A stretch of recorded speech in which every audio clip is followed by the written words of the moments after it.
দেশের রপ্তানি খাতে নেই প্রত্যাশিত প্রবৃদ্ধি। প্রায় ৩ বছর আগে $52 বিলিয়ন রপ্তানির রেকর্ডে স্বস্তি খুঁজছে খাত সংশ্লিষ্টরা।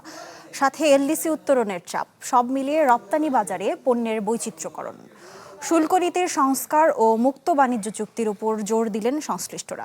গবেষণা সংস্থা র্যাপিড আয়োজিত কর্মশালায় উঠে আসে এ সকল কথা।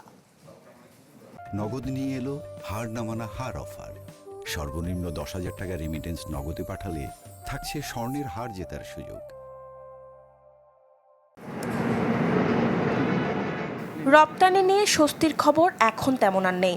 ভূ রাজনৈতিক পরিস্থিতি ও অর্থনৈতিক বিবেচনায় পণ্য রপ্তানিতে বৈচিত্র্যকরণ আর নতুন বাজার খোঁজার তাগিদেই আটকে আছে নীতি নির্ধারণ। রয়েছে স্বল্পোন্নত দেশ থেকে উন্নয়নশীল দেশের উত্তরণের সমীকরণ। তাই টিকে থাকার লড়াইটা হতে হবে আরও শক্তিশালী। শুল্কের সুবিধার হিসেব কষতে হবে সঠিকভাবে, পণ্যের গুণগত মান ও বৈচিত্র্য বাড়াতে হবে।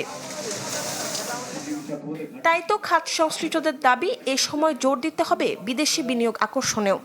যখন আমরা বিদেশি রপ্তানি করতে চাই তখন কিন্তু স্ট্যান্ডার্ডস লাগে, মানে পণ্যের গুণগত মান থাকতে হবে। আর বাংলাদেশের বাজারে আমাদের পণ্যের আমরা সেভাবে গুণগত মান বিচার করি না।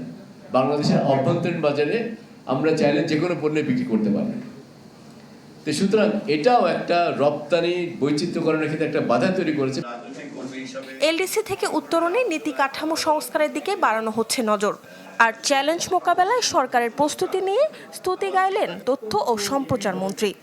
রাজনীতি যদি অর্থনীতি বান্ধব রাজনীতির কাঠামোর মধ্যে না আনা যায়, তাহলে এই ধরনের সকল বিশেষজ্ঞের আলোচনায় কিন্তু শেষ পর্যন্ত একটা তাত্ত্বিক আলোচনায় রূপান্তরিত হতে বাধ্য হবে।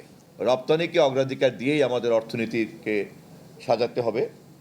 এবং অবশ্যই এটাও আপনারা জানেন যে চ্যালেঞ্জগুলি আমাদের আছে, সেই চ্যালেঞ্জগুলি এলডিসি গ্র্যাজুয়েশনের পরে বাড়বে ছাড়া কিন্তু কমবে না।